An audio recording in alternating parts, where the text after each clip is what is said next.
World Ablaze Inc. brings you a podcast based on truth, spoken boldly. Join the man on fire, John Sablan, as he takes on issues of faith and culture. Always faithful, always real. This is True Faith, Real Talk. And now, the man on fire, John Sablan. Welcome to another episode of True Faith, Real Talk. This is your host, the man on fire, John Sablan of johnsablan.com. You're probably wondering, like, where you been, man? I know, it's been a while. We've had this pandemic. We've had all the unrest in our country. And quite honestly, we've just had life. This is one of 5 podcasts that I do. Just trying to, do the work of the Lord in the vineyard with World Ablaze and everything else that we got going on. So I am super pumped to be back, and we'll try to be more consistent with what we're doing here on True Faith Real Talk. So, today's guest has been kind of long overdue. I met this individual actually at a men's morning of spirituality. So shout out to MMOS in Memphis. And this individual was kind of the witness speaker. So the format of the day, he was the witness speaker. So he spoke right before I did the keynote.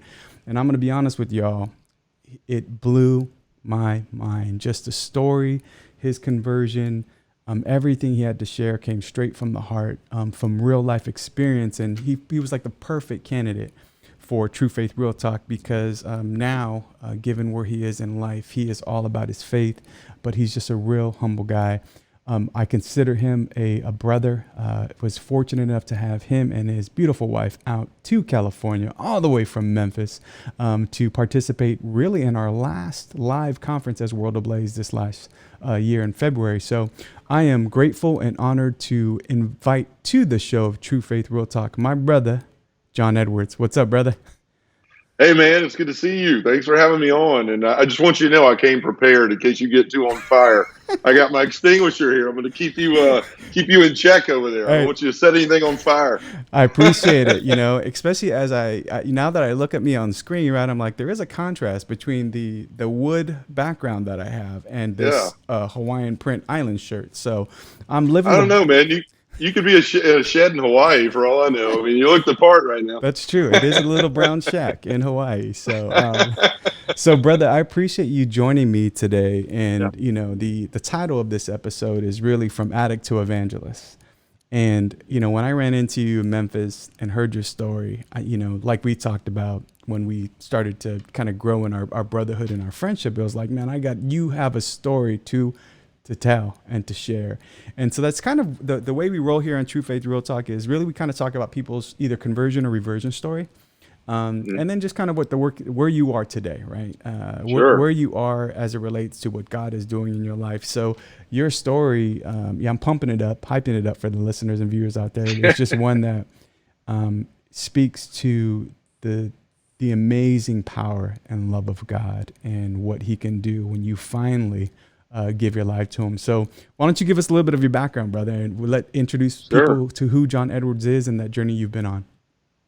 All right. Well, thanks. And first of all, John, you are one of my closest friends now. It's been what a joy and a pleasure to be around you, to get to know you and spend, till 3:00 in the morning on some trips we've been on talking and all of that. So Amen. Once again, thanks for having me and in the way you just welcome Angela and my family into your life. We really appreciate it. So, well, a little bit about me, and it's a long story, but I'm going to shorten it up as best I can. I know we're limited here in time. So, I was born and raised Baptist, lived in Memphis all my life, was in church every day that it was open until I was 18 years old. I was a kid that didn't have a lot of friends at school. All my friends were at church, and so that's really where I lived my life. And that's really where my community was, all the way up until 18. And then everybody sort of shot off to college. Here in Memphis, we're in the middle of what they call SEC country. So it's sort of a melting pot of all kind of people that went to all these other colleges, Mississippi State, Ole Miss, Tennessee, Alabama, wherever. But so a lot of kids want to follow in their parents' footsteps. And so they want to go off to college, wherever their mom or dad might have gone.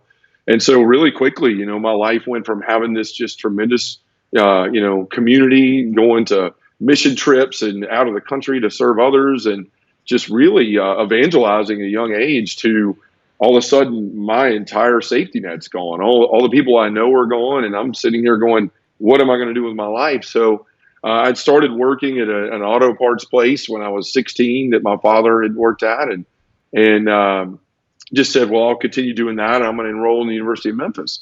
So I did, and for the first time in my life, I was at school or some place where I didn't know a lot of people. I was on this big campus, and even though I was commuting to the school, I didn't know anybody. It was very lonely. First time in my life, I just didn't have a lot of community around me. And, there would be these pretty girls that come into class that I wanted to talk to, wanted to get to know, and they wouldn't say anything to me. And I started noticing that, they were talking to guys with fraternity shirts on. So I was like, maybe I should get one of those. I thought it was a good idea, went and knew one guy left in town that was a rush chairman of a fraternity at Memphis. And so I called him and he said, yeah, we're actually, going to be rushing this fall. And, with that decision there, I went from being almost a 3.8 GPA student to getting into fraternity and everything going downhill from there. What I realized looking back now is I didn't know who I was once I got into college. I knew who I had been, but I had no idea who I wanted to be. So I was lost, and I looked to others to tell me who I should have been. And I was lonely. Like I said, I'd spent almost a year in college without anybody around. And so I started to do whatever it took to meet people, to know people, to have people like me, right? I became a chameleon among men, I guess you could say. And so at that time, I'd worked for that same auto parts company for several years, for about 6 years by then. And I'd moved up and I was making good money for a kid in college. And so I had means that others didn't. I had a car. I could buy beer. I could buy whatever anybody wanted. I could get you into a club, whatever it was. And so I started to do things that people were doing to make me liked. So a lot of drugs, right? A lot of drugs in college. Started smoking pot and then started doing other things. And then I'll never forget the night I made the decision to do cocaine for the first time. I'd done pretty much anything in between, LSD, ecstasy, all of those things, trying to fit in. And, I was a womanizer, not proud of it, but women were nothing more than another conquest to me in my college days, and another notch on the belt. And so anyway, I started making bad decisions like those. My grades went to nothing. My dad basically said, if you're going to waste money in school and do that kind of stuff, you might as well just work. So I dropped out, and it's I thought, when I continued to move up in the same company I was in, from loading trucks and all these things I'd started doing until I was an outside salesman. By the time I was 25, 26, I was making a lot of money. And I just kept saying, well, I'll stop this. It started the drugs. It started to where, it was me and my buddies doing it. We'd do a little bit, go out, come back. And that was it. But then I started buying it myself. I started doing it at my house. And next thing you know, it was just me and this group of guys. It wasn't the fraternity anymore. It was this group of guys that were addicted to a drug and we didn't even know it. Well, long story short, I continued to move up at work. I was like I said, a chameleon among men. A lot of people would look at me and say, man, that guy's got everything, right? I had the job, I had the money, I had the car, all that stuff, but I was so broken inside, just so broken. Well, lonely too, because I had aged out of college where you meet women. I wasn't going to church, so didn't think I was ever going to find somebody and get married. And God delivered the greatest angel of my life, who is appropriately named Angela, my wife, in a bar one night. I knew her in college, but it had been several years since we saw each other. And we just kind of met that night. She didn't recognize me. Had gained a little weight, grown a little facial hair. And we started talking one night, realized that we knew each other, and dated for a little while. And a couple of years later, we're married and on the way to having some kids. But I never was honest with her about that I was struggling with this. I thought I would stop. I met a girl. I thought that would stop me from what I was doing. We were going to get married. I thought that would stop me from what I'm doing. Then we have a 10-year-old son, Jacob, that I thought, man, I'm going to have a son. I'm going to have my first kid, and it's a boy. And that I'll stop. I got to stop then. I got to cut all this cocaine out now. Didn't stop me then. Had a set of twins. Didn't stop me then. And I'd given it a couple of good shots, but nothing was working. And in the midst of between my son being born and my girls, my mother passed away. She had had breast cancer for several years, about 5 years, and it moved all around, different things in her body. And eventually the one doctor's appointment I went to with her, was the one where they said it's moved through your brain and you've got, a couple of weeks or a month to live. And John, the thing about those drugs and alcohol, they make you so selfish. You become all about yourself and what you want and on your time. And I can remember how many times where my mother wanted me to stay with them overnight at our farm or whatever longer than I would, but I always had to get back to the party. Always had to get back. Didn't want to miss anything, and I regretted all that time that I missed with her. But I also blamed God, because here I was, this guy who had all these masks, right? I was to the world. I was a successful salesman. I was killing it in the company. I was a Fortune 250 salesman of the year for a huge company.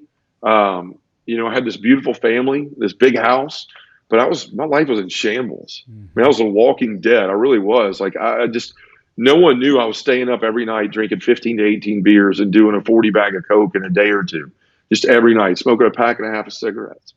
So when my mother died, I immediately went to do what a lot of us do. We make the mistake of blaming God, and I hated God. I told him, I was like, I hate you. I will never worship you. You used to mean something to me years ago, but you haven't meant something to me. And if you would take somebody like my mother, I'm the one that should have died, right? I'm the piece of, what? I'm the guy that's lower than dirt. And so the only time I would mourn my mom is when I was in the shower by myself. I would get in there and start crying and beating on the wall and cussing God. And then I would get out and go put the mask back on and go out to the world to be this person everybody thought John was. Well, anyway, I thought I was bulletproof, but God showed me in a couple of nights that I wasn't.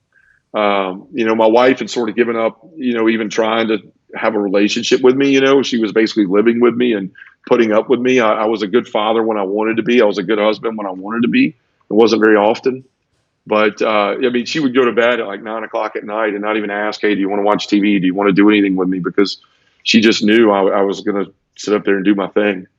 And so one night it was like 2 a.m. and I'd gone back to bed and I'd been doing a bunch of drugs, like I said, and crawled into bed and somehow managed to fall asleep, which is very hard to do when you've been doing cocaine. But I fell asleep, and next thing I know, my heart bust out of my shirt. I mean, I rolled out of bed. I found myself on the floor, and my heart was just doing this, like night and nothing. And I thought, this is it. This is it. I'm not going to be able to hide anymore. I'm going to die.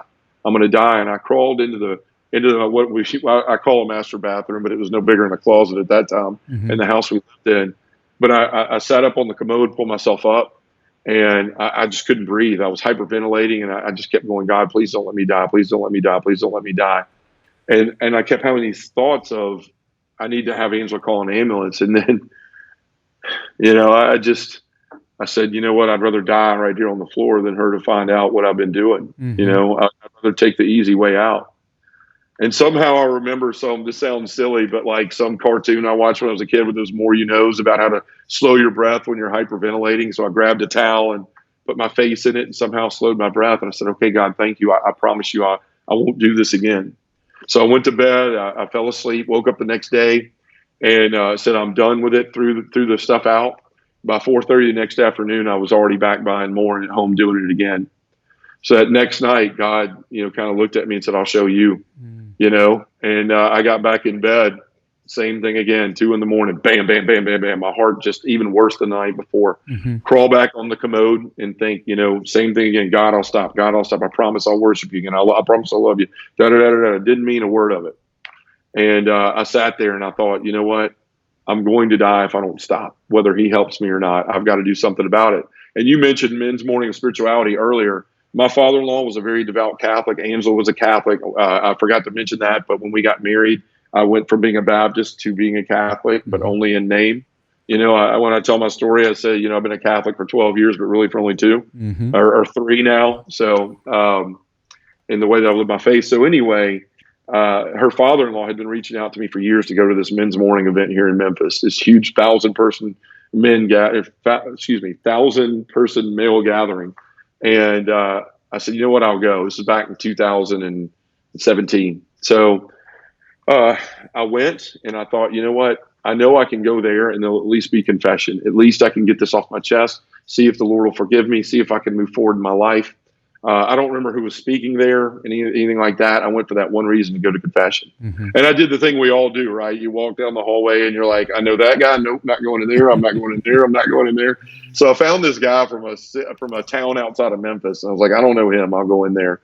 And I sat down and I began to pour out to this priest. He was this older, kind of crotchety priest. And I sat down and I just started pouring it out. I started crying. I just let all this stuff out. And I said, I want to stop. I'm a terrible husband. I'm a terrible father. I'm so selfish. My life's a mess. All I care about is money and climbing the ladder at work. I'm not the person that I know I need to be. And I said, but I don't want to get in trouble. Help me stop it. I don't want to get in trouble. And he looked at me, and I'll never forget. He said, young man, it's not up to you whether you get in trouble or not. That's up to God. You need to be serious about whether you want forgiveness or not. And so I just looked at him and I said, yes, sir, I'm serious. I just want forgiveness. And I walked out of the room, and after he gave me absolution, I walked out, felt a tremendous weight off of me. He retired shortly after that. I don't know if it was my fault or if he had planned to retire. That's one heck of a confession, brother. Yeah, I mean, dude, it was everything. I thought the guy was going to need to bring in a support team or something, bring a couple other priests in to share the load. Yeah. But anyway, I went home that night. I threw out the cocaine or flushed it. I poured the beer out, poured water on the cigarettes. It was going to change my life. And my wife must have thought, what's going on, looking back at it. But that lasted for 4 days. It just lasted for 4 days. I made those promises, and it was so hard, John. I mean, if anybody's ever dealt with addiction, I felt like I was sick at 4 o'clock every day. I was on the way home, and it was everything I could do to keep myself from turning and going to this guy's house or calling the guy I was using and all that. So I make it 4 days, and it winds up being Holy Thursday.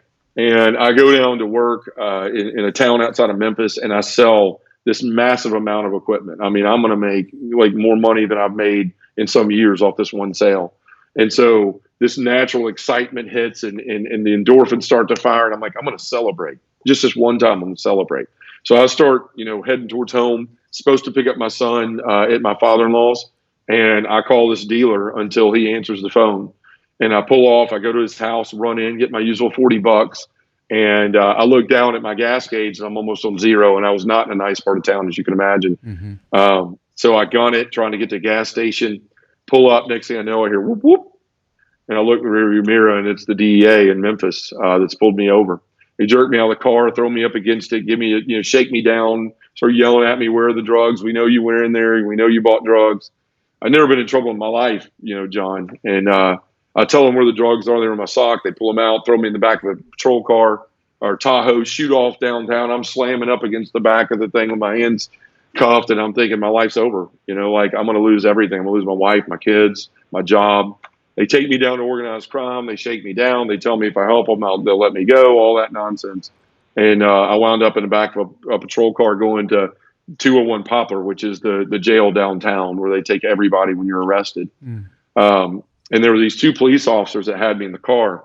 We pull up to take me in. There's this long line, and they're griping and cussing me because they're going to have to sit there for hours when they wanted to get off work. And one of them just looked at me and said, we got, I guess they were trying to pass the time. And he said, you don't look like you've ever been in trouble much. I go, I'm not.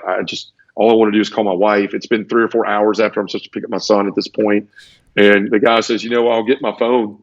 I'll get your phone out of the trunk. You can't touch it or use it. I can't uncuff you, but I'll put it to your ear. You want to call her, which was a tremendous, piece of kindness looking back at it.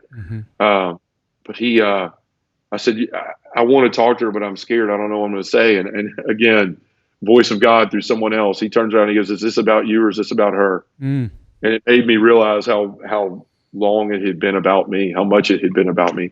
So he put the phone in my ear. I called Angela and she said, oh my gosh, where are you? Where are you? Are you hurt? So Angela on the back of a police car about to go into jail in downtown Memphis. I got arrested with cocaine. And she said, I hate you. And she hung up. And I didn't blame her. I think she'd always had a sneaking suspicion something like that was going on.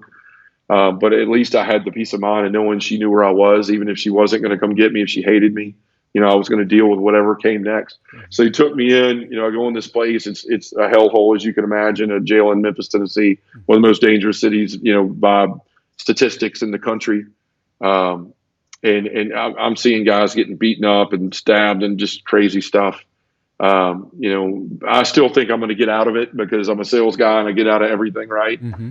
And until they take my picture and they march me back to put on the scrubs, and then they put me in a line to take me down the cell block. And that's when it really hit me. I wasn't going to some cush little room or anything like that. I was going to a cell, and so they take me down there. I'm standing there with this bag full of toilet paper and toothbrushes and all this stuff, and the door opens. It's 4 a.m. It's just do.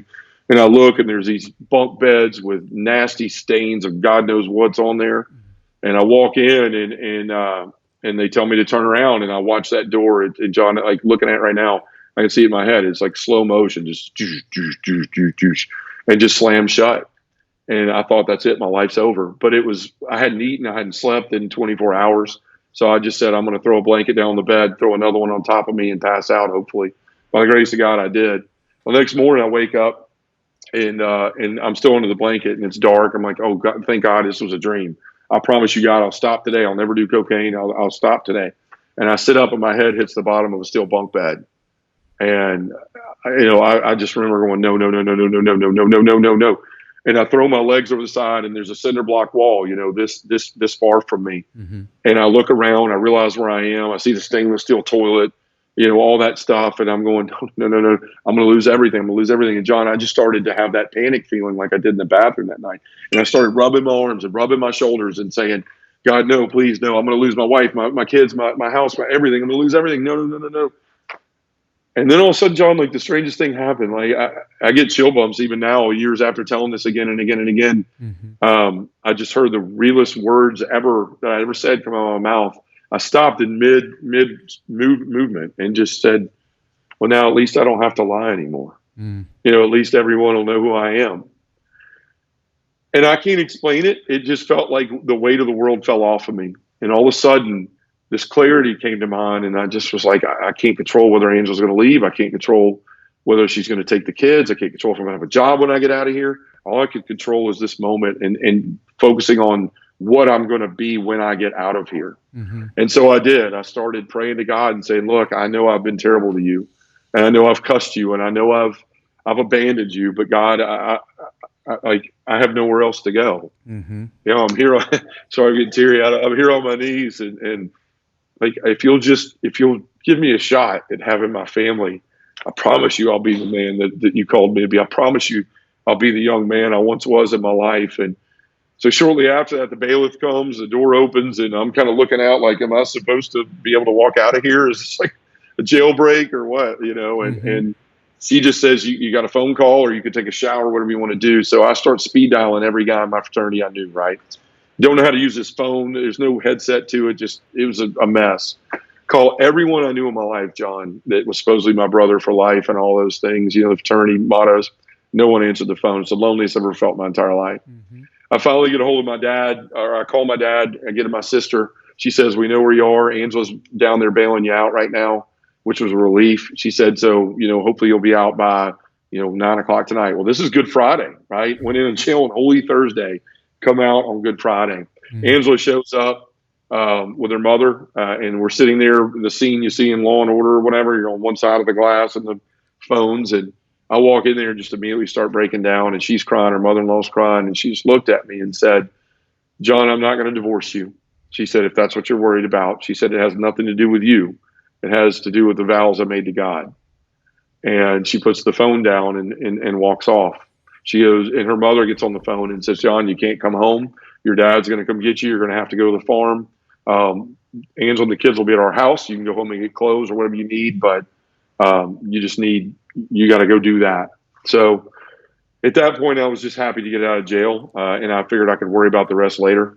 I go outside that night when they let me out of the jail, and I'm assuming it's going to be my sister and it's my father standing there. And I'm a little boy again, right? When you've done something wrong and the fear you have of your father. And he looked at me and he just said, John, are you all right? And he hugged me. We were both crying, and and he blamed me for, not blamed me. He asked me, is there anything I've done to make this happen? Is there something did I fail you as a father? Did I, you can imagine the weight of all that, going, no, Dad, you didn't do anything wrong. I made bad decisions, and and all of that. I had to call my work and tell them that, they already knew I'd missed a bunch of phone calls. So we head down to my house. We get clothes. We go to my dad's farm. It's a couple hours away in Memphis. Had the realest conversation I think I've ever had in my life with my father, just about my mother and the loss of her and where he was, where I was, all of that. So it's Easter weekend. And I go down there and I'm lonely. I'm hurting. I don't know what's going to happen. I have no clarity in my life. Work. I've got to go to a meeting with them Monday. I got to go to court, Monday as well, all that stuff. But I found myself for the first time in a long time wanting to go to church, right? I'd fought Angela so many times. I was most of the time too hungover and didn't want to go. But this Sunday, Easter Sunday, I wanted to go. And I asked my dad, I said, can I borrow your car and go into town? They had this little room. It's a 600-person town in the middle of Mississippi. There's not a lot of Catholics running around. So I go there. I go to open the door, and it's locked. And I get back in the car, and John, I just break down. I'm beating the steering wheel. I'm like, really, God, the first time I want to go to church in 10 years, and I can't go. And this car comes creaking in the parking lot. It's the lady who does communion services there. She's a sister, and does those when the rotating priest has to go to another town. And she kind of looks in the window and goes, what's the matter with you? Because I'm crying and beating the steering wheel. And she says, what do you? I said, I just want to go to Mass, And she probably was thinking, this guy's really upset about Mass. But anyway, she says, John, I told her my name. She said, John, there's too many people. It's Easter. We moved it down to a larger building in another town down the road. Do you know where it is? I said, yeah, I know where it is. So I run down there. I go in there. I sit, and there's all these families in there with their kids. It was very hard, being there. I had this huge weight on me because Angela's from a huge Italian family. And I had this image I knew what aunt's house she was going to, and I knew everyone would be in the kitchen. And when she opened the door, you'd hear just that sound of, oh gosh, like the elephant in the room is here. Yeah. And so that was weighing on me. And I go into this Mass. And it's this priest that had done it, a Christmas Mass. We'd gone there once before, like 5 years before, Angela and I. And I recognize him, but I think there's no way in heck he would know me. I sit down. He does this beautiful Mass in English and Spanish. And I head for the door. There's a potluck afterwards. I don't want to be invited. I just kind of want to leave and have my tears in the car, for not being with my family. So I get to the door and I'm about to open it. And this guy, I feel this hand hit my shoulder, and I turn around and it's this priest. And he says, hello, John. He calls me by my name. I mean, I met the guy once 5 years before. And he says, I don't know where your family is or why they're not here. But he said, God wants me to tell you that everything's going to be all right. Wow. And it just rocked me to my core. I mean, I went, how do you know? He turned and walked off, and I got in the car and I sped home. I said, that's it. I'm changing my life. I'm changing my life. Whatever I got to do to get my family back, I'm going to get them back. So I go to court that Monday and I, plead guilty, and I get on diversion and all the things I needed to do to clean that up. I went to work and answered all their questions, but I had made my mind up, and this was not court appointed. I had made my mind up. I was going to go to a rehabilitation center and see how bad this was. Hadn't talked to my wife since I saw her in jail that Friday or that Friday evening. And my dad was taking me to do all these things. I said, Dad, would you please take me to this rehabilitation center? He said, yeah, I'll do whatever you want. So he takes me down there, and John, he's sitting in there, and my innocent, just, wonderful father. And these people were bringing just family members in there that are just almost peeling their skin off with their nails because they're methed out, thinking there's stuff on them. And I'm sitting in this room, and they call me back to another waiting room, and my dad's going to go. And I said, Dad, please just stay out here. Like, I don't want you to see anymore. Let's go wait in the car or something, please. And so he went to the car, and I'm sitting there in this room, and the door was right here over my shoulder, my right shoulder. And one after another, they were bringing people in, and people just throwing them to the floor. Take them. I'm done. Like, this is it. I've been here 20 times. I'm done. Mm-hmm. And it just was too much. I pick up the newspaper that was next to me, and I hold it up. I'm not even reading it. I'm just wondering what my life's going to be. What's it going to look like? And the door keeps opening. Well, one time it opens and nobody walks by. Mm-hmm. And the next thing I know, I look up and I lower the paper, and it's my wife. And I look at her and I say, Angela, what are you doing here? And she said, John, I can't let you go through this alone. And it just rocked me to my core I had been such a terrible excuse for a man for such a long time. And here was this wonderful woman that I had put through hell that was just showing me right in front of me what it meant to love, mm-hmm. right? What God calls us to, every one of us. So she walked with me back to the assessment center. They put me in a 30-day outpatient program. And they were able to let me go home that night. And she looked at me and she said, John, the kids need to know you're alive. They need you around. You can come home. I'm not going to be able to sleep in the bed with you. I'm not at that place, but you can come home. Excuse my tears. But at the time in my old house, our bedroom was across the hall from my son's. And I walked in the house that night and my kids they hugged me. And I'll just never forget that feeling of just, oh my gosh, I can't believe I almost threw all this away, and how lucky I am to get a second chance. So I go to bed that night. I'm laying in bed and I'm like, wow, this is nice. My own bed. It's air conditioning and TV. And, I can eat something that's not, cornbread or whatever they gave us in jail. And I look and there's, with a smile on my face, and I look down at the bed next to me and there's an empty spot. And I look across the hall and I see the shape of my wife in the bed, in my son's bed across the hall. And the smile just fades away, right? I go, what are you happy about? Like, nothing's fixed. You're home. Yeah, you've made a pledge to quit doing the drugs and the drinking, but you got to be a different man. Like, it doesn't just stop there. And so I prayed real quick and I said, God, like, I know you're giving me a second chance. I know I haven't been the person you want me to be, but please, like, lead me to something. So I start to scurry around the room to find a Bible and all this stuff, and I can't find anything. Open my nightstand, and there's Father Larry Richard's book that he had given me 3 or 6 years before at a conference. And I open it, and I look to when I'd gone to that conference, still in the midst of my drug use, and the first 3 pages that had been underlined, right? And I'm like, I'm going to change my life back then, and it lasted for 3 pages. Well, I picked that book up, and I read it cover to cover that night.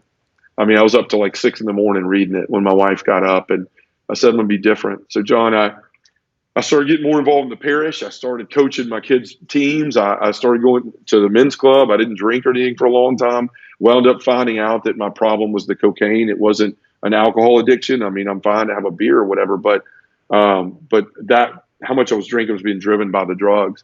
So I started going to the men's club and doing all these things. And in the midst of it all, I'd started opening the scriptures again. I started going to church every Sunday. I started praying, and I just remembered how much I loved that when I was younger and how much I had missed it, man.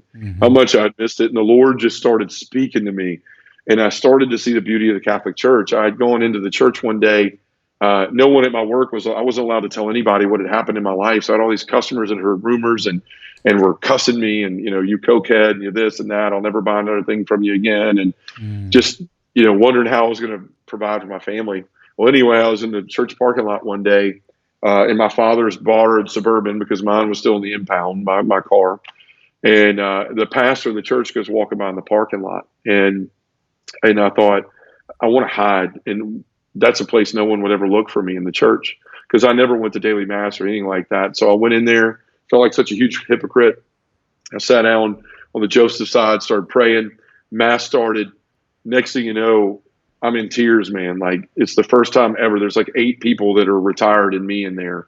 And it's the first time I ever heard the entirety of the mass without any distraction or any noise. And I started to weep at how long that I had sat there and ignored this purposely.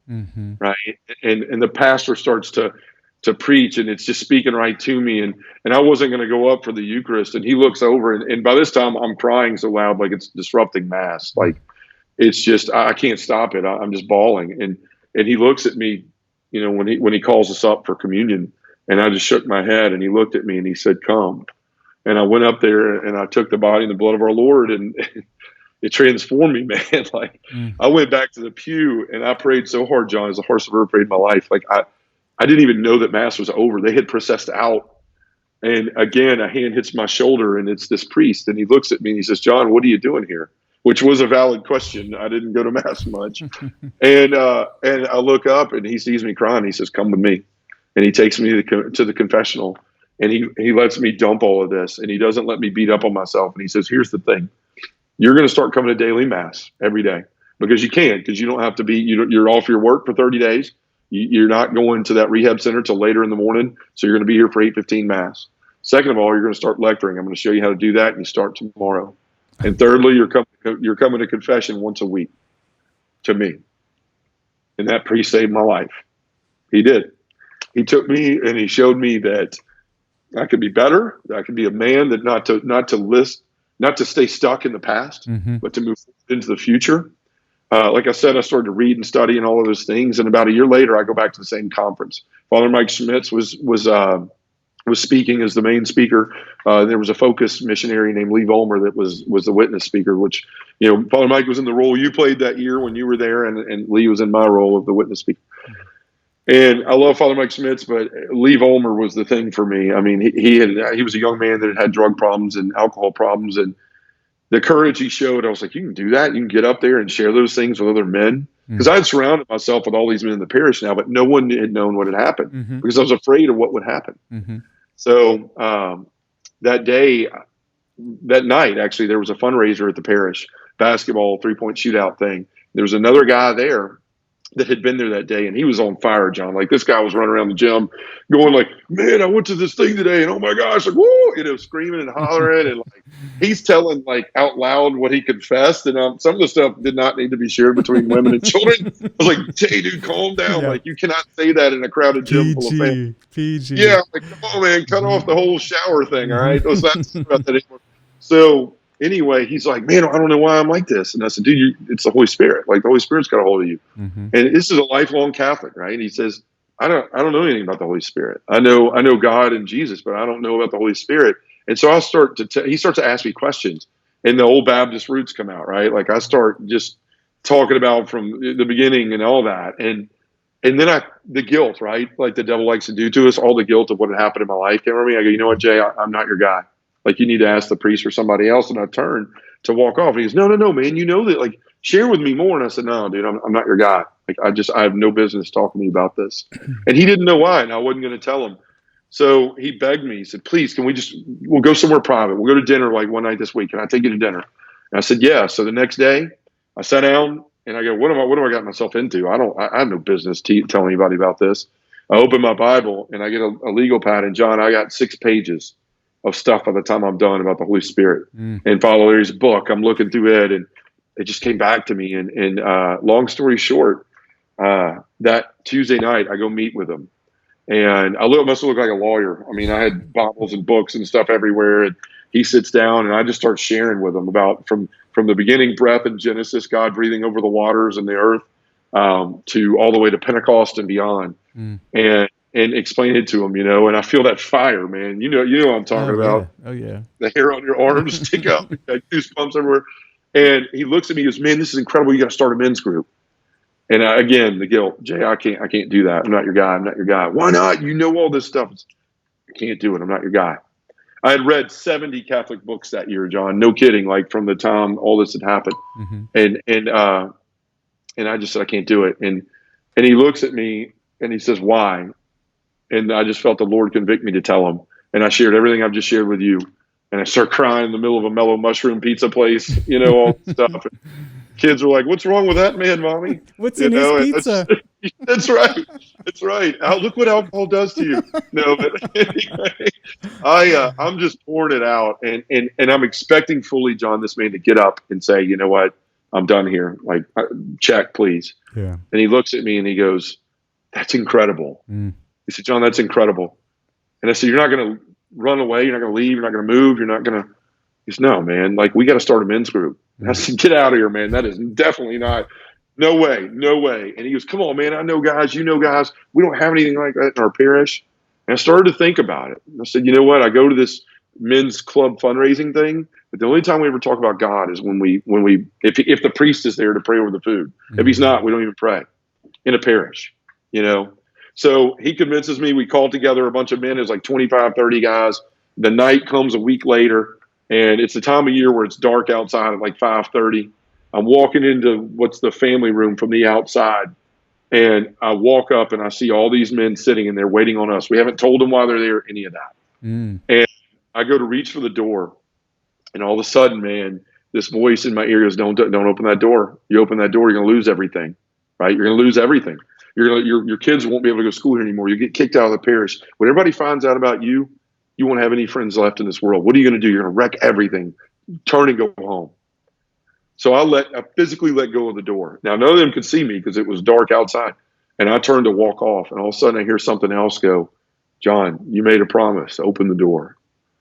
And it was the voice of God, man. Like, I don't know if it was a feeling or what, but I turned around and opened that door, and I step in there. And immediately all the guys are like, John, why are we here? And I stand up at this table. It's a square table with all these men sitting around it. And I said, look, we got a great men's club here. We do a lot of great things. We get jerseys for the kids. We cook barbecue, make money for the parish. But we never talk about God. And let me tell you what can happen in your life when you don't do that. Mm. And I went, blah. I mean, John, I might as well have been standing there naked, man. Mm-hmm. I mean, just crying in front of half these people I knew, half I didn't. And at the end of it, I said, that's all I have to share. Like, I don't know what's next. Like, I would like to start a men's group here. I think we need it. I don't know what I'm doing, but is this something you guys would want to do? And I sit down. And all of a sudden, the guy who invited me to do this stood up next to me, and I thought he was going to leave. I said, I understand you guys don't know why you're here, so if you want to leave, you can. And he stands up first. I'm like, really? You're going to leave? You're the reason I'm here. And I look up, and he's crying. And he just says, man, like, I'm a terrible father. I care more about money and my job than I do my family because of the way that I spend my time. The next guy gets up and he says, man, I'm addicted to pot, and my wife's going to leave me if I don't stop. The next person says, man, I'm addicted to porn. The next one, I'm getting a divorce and none of y'all even know it. One guy showed up and said, I Ubered here. I'm drunk right now. I've been in a hotel room. I've been in a fight with my wife. And I mean, John, the whole room, it was like pistons in an engine, one man after another. And that was the first night that God showed me vulnerability and the power of it in my life. I realized that although I was in a physical jail cell, 4 mortared walls, brick and mortar, mm-hmm. that so many people in this world are in a virtual prison cell built of walls of our own sins, our own failures, our own faults, our own misgivings, and failures, and that we're stuck in there. Mm-hmm. And that every time we go to reach for the door, the devil does the same thing he was trying to do to me that night. Don't open that door. He goes to poking and prodding, right? If you do, they're going to find out about your porn problem. They're going to find out about the way you talk to your wife. They're going to find out about whatever it is in your life. So you let go of the door. And the devil convinces you that that it's comfortable and that you don't have to change. That if you start following that Jesus guy, things have to be different, mm-hmm. right? Stay in here where it's safe, where we can have fun. We can be whatever we want to be in here. Mm-hmm. But if you can get past, if you can find what I was able to find in that room that night, what God blessed me with showing me, mm-hmm. you can open that door. And when you step out, you figure out it's not pain and torture that the devil tries to convince you is on her side of the door. The pain and the torture is staying in there. Mm-hmm. The thing that you find when you open that door is the peace and the love and the mercy of Jesus Christ, mm-hmm. right? The redemption that awaits every sinner mm-hmm. that opens his heart. I had told myself for so long in my life, John, that like the Father, there was no way God could love me because of the things I'd done, the person I'd been, the way I treated him, mm-hmm. the disrespect I had shown him. But God showed me that he's like the Father in the parable of the prodigal son. Yeah. My favorite line in that is when it says, and the Father saw his son coming from a long way off and rushed out to meet him. Mm-hmm. And that's the way God looks at all of us, right? Like we think that God is disgusted and he's turned away from us, but he's not. He stands there every day waiting for us just to turn around and look at him so you can see how much he loves us. And so, John, like from that day forward, I spoke at MMOS the next year with you. Scared to death. You probably heard my knees rattling all the way wherever you were sitting. But I got up there in front of 1,000 men and told that story and walked off that stage and thought, I finally know what I think I'm supposed to do with my life. Mm-hmm. That's why I failed at college. I was never a guy that said I want to be a doctor or a lawyer.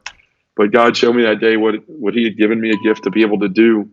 And I met Chris Cope that day from Cardinal Studios, went to work for him and helped with the RISE program for number of years and went around speaking all over the country on behalf of it. And Deacon Jeff Drzymski, who's a mutual friend of ours, is the host of the Catholic Cafe. Yeah. He was in my Curcio group, and I'd started this men's thing. It blew up in the diocese, and men were coming in. Even Protestant men were coming and saying, hey, I heard this is a place I could be real. And then they were becoming Catholic, a year later because they were around men that had changed their lives for the Lord and were just wanting to be brothers and real with each other. And so Deacon Jeff had heard about this. We were at Curcio one night, and he says, hey, John, like you need an outlet. You need a podcast. Let's get out of here, man. I don't know anything about that stuff. And nobody wants to listen to me anyway. And he goes, I'm serious. Like you need to do this. He goes, what would you call it? And immediately out of my mouth were the words, just a guy in the pew. And that stemmed from one of those days at daily mass. Here I am for people. I'm sitting down. I'm 6'8". I'm a big dude. And lecturing, I was always sitting in the front pew.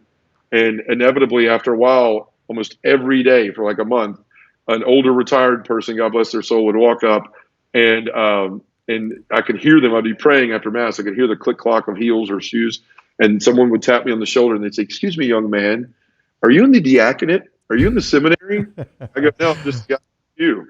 And so that's where the name came from. And John, for the last couple of years, we've been putting out podcasts and doing all that. I know I've said a lot, and you're probably like, "Man, I haven't had to say a word," so I apologize for going on. This is actually the way it should work, right? As a good interviewer would do. He just asks a question, and you go, you just kind of tell your story. Now, to be honest, bro, like every time I hear the story, and I've heard it numerous times, and it's just like day one, right? It cuts right to the heart, and there's a lot there. We've had obviously hours and hours of discussion between you and I, because we can both talk and we both can share our love for God and that transformative story that we both can relate to in different ways and to certain degrees.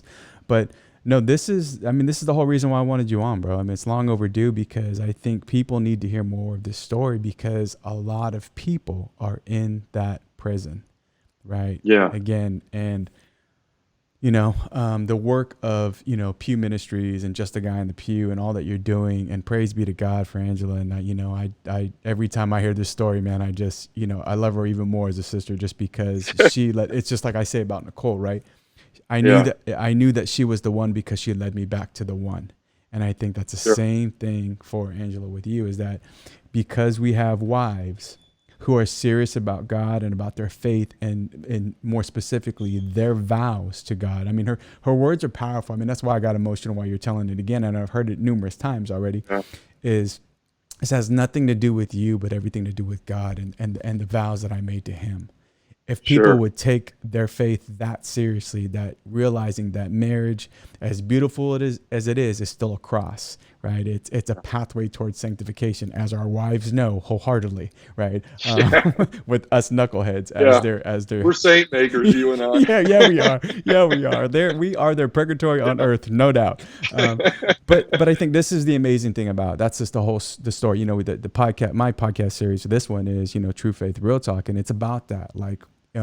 The story that you have, much like the story that I have, unfortunately, resonates and is really relevant to especially the men today, right? For men who've abdicated their responsibilities before, for men who didn't live out that call to greatness as God designed us for men who bought into the cultural, lies and listen to the evil one. When we put our hands on the plow, we were looking back, right? And we're not fit for the kingdom of God when we do that. So all of that, brother, is all that goes to say, in the thing that I also want to glean out from what you just shared, is that the beautiful thing about God, our God, is that there's nothing we can do to merit His love, and there's nothing we can do to lose that love. And I think in our brokenness and our humanness, that's where we often fall for the evil one's trick, right? It's like the very love you have to try to earn is that very love that you'll lose by not being perfect, by not being whatever, fill in the blank. Sure.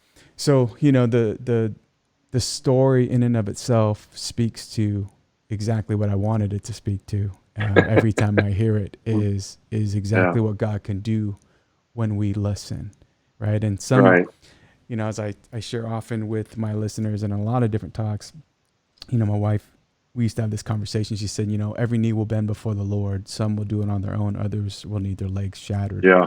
And both you and I, even though we're different heights, you being 6'8" and me not being 6'8". It's a longer fall. Yeah, it is. We both needed our knees and our legs shattered. And I think praise be to God for that, because that is mercy, right? Others may see that as differently, but I think that's what led us back, is that you and I both needed to be broken. We need to be torn down in order for God to build us back up. So, many, time flies just listening to that story. I knew what was going to happen when I invited you on, because I was like, man, I just got to open up the gates, and then you're there. Yeah, sorry. No. And I mean that in a good way, bro. I mean that in a good way. Sure. So, where can people, you got Just a Guy in the Pew as far as the podcast. Sure. I'm going to put the links there. You got Pew Ministries now that you've decided. Since when you were out here in California in February, I know this is part of the process, right? So Pew Ministries is up and going and live now? Yeah. So it's, like I said, I worked for Cardinal for a while, and then the Lord helped them discern to go in a different direction with their ministry. So it left me looking for something to do in my life, what the next steps were. And that was around Christmas this past year. And my wife, again, I'm sitting there going, wow, I didn't realize I wasn't going to have a job, and I'm in my room, and she happens to be working from home or home that day, and comes through there and sees a look on my face. And I tell her, and she said, well, why don't you go ahead and start that nonprofit you've been talking about? I think God wants you to do that. And I'm going like, what? I just lost my job and like I have no money coming in. Like, that's what you have to say? And she's like, yeah, I think you can do it. And so we started Pew Ministries, which is a 501c3 nonprofit. And the mission is to bring the person of Jesus Christ to the person in the pews. The same thing with Just a Guy on the Pew. That's the tagline for Just a Guy on the Pew. The podcast is the place for everyday guys talk about everyday things in front of the one person that can do something about it, Jesus Christ. And the whole point of our ministry is to introduce people to the person of Jesus Christ. There's a common thread, I think, of people to think that, like, if I become Catholic, especially Catholic because of all the things that are involved in Catholicism, like I have to do all these things or I have to be this. And we think that we lose some of ourselves or have to be completely different than I am to follow the Lord.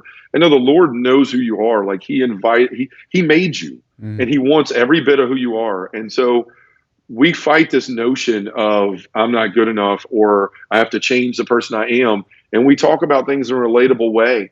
And so Pew Ministries is sort of the house that houses Just a Guy on the Pew. We've got Deacon Jeff and I are about to do a show called The Messy Catholic. That's about to come out. That's fitting with Deacon Jeff, the messy part at least.